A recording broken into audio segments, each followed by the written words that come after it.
The first night I went drinking with my wife, I had no idea what the night had planned for me. Because if I did, I would have been way more prepared. First of all, we were both new soldiers here in Savannah, Georgia. And we were about to go check out the night scene. And everybody was telling us it was a killer night scene. So we were super excited. She was excited, I was excited. So we were in downtown Savannah, Main Street, and there was this club. And you know what's crazy is we've been there for years. This club has changed name numerous times, so I don't even remember the original name of this club. But it was an underground club. You had to go downstairs and into like one of these, like, it was a bar. And this bar was like downstairs into the basement. And it had like this little VIP section next to the DJ booth. For the sake of the story, we're gonna call it The Lounge. So I went into this spot and I wanted to impress her, so we took this VIP seats without anybody's permission. We were just, we were like young and, we were gonna have a good time. So 3 or 4 White Russians later, we started dancing the Cupid Shuffle. And next thing you know, I went to go get a couple more shots and I think we were gonna take tequila. There was this dude, while I was at the bar, walked up to her and he was like, "Hey, you wanna go dancing with me?" He tried to pull her onto the dance floor. He had his hand out over the red velvet rope and everything, like, "Come dance with me." And she was like trying to tell him that she was with me. And then I saw this from far away and I was walking back with the tequila shots and I looked at the guy and I was like, "She's with me, pal." So then he took off and it was kind of cool because at the time, she didn't know me, so she figured I was willing to fight for her, and I think that made her, like me even more. And then we took a couple tequila shots, and then after that, she wanted to go out for some fresh air because for some reason it was like really hot in this lounge, so we went outside for some fresh air. Earlier that night, she had made me promise her not to smoke a cigarette. I was a man of my word and I wasn't going to allow her. However, she's very attractive, so any guy that she asked for a cigarette was willing to give her one. So this guy, he pulls a cigarette out and he's like, "The lady wants a cigarette, the lady gets a cigarette." So here I am, toe to toe with this guy who's like 6'3", like 280 pounds, and I'm like, "If you don't want to eat that cigarette, then I would put it back in the pack." And then she got mad and started walking, and I started walking after her, and I was like, I tried to grab her by the arm so this way we can go home or something, and she didn't like that, so she laid completely down on the cement.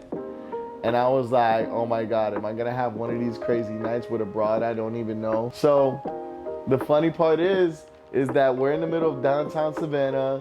She's laying on the floor in a high traffic area. There's police, there's everything around us that you could think of. And the crazy part of this is I'm like, yo, I gotta get her out of here. I gotta get her fast, because if anyone sees me scoop her up, they're gonna think, hey, I'm trying to take advantage of this girl. So I was put in a predicament that was gonna kind of leave me, looking like I was the perpetrator or some sort of villain in so many people's story. So I scoop her up, and with my superhuman man strength, I tossed her into the air, trying to throw her onto my shoulder. I caught her onto my shoulder, but I was tipsy and we both fell backwards. So what ended up me carrying her fireman style over my shoulder ended up turning into a sidewalk slam. It was like WWE meets Savannah, Georgia's concrete streets. So when she hit the floor, her face was like, pow! And the glasses was like, she was wearing these cute glasses. They got scuffed up. It had cut her nose. She got like a stitch or two. I picked her back up and I whisked her away. We ended up going to the hotel room. I had put her in her bed and I was like, finally, she's in her bed. We got the hotel room with 2 separate beds. So I laid in the other bed and I was finally feeling like, okay, I can close my eyes. And as soon as I close my eyes, I hear the front door close and I was like, oh man, this chick just took off. So I opened the door. She lives 30 minutes away and she's right now in the streets drunk, probably with a concussion, walking around like,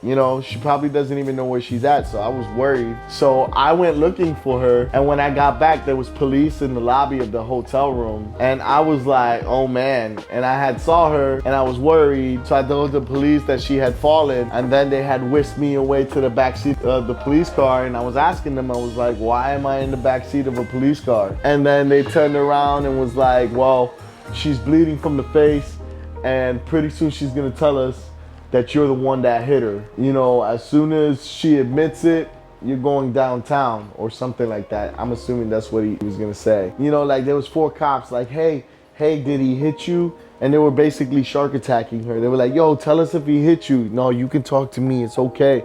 And one dude was even speaking Spanish, was like, yo, dígame qué pasó, fue él, you know? And then she was over here just nodding her head, and I was praying. I was like, oh, please don't let her be like, he's the one that did it. And I would have been like, whoop, whoop. You know, so she had turned around and told him no for the final time. So they finally pulled me out the car, and the guy that was speaking Spanish to her was like, you're lucky. I wanted to bring your ass down, but she said that you didn't hit her. Right there in my eyes, I looked across the way as they loaded her up into the ambulance. You know, it was really bad, the cut. I didn't know how bad it was until after I saw her getting loaded up into the ambulance. When she got loaded up, I guess we locked eyes from like 200 feet away, and I was like, I'll see you later, wifey.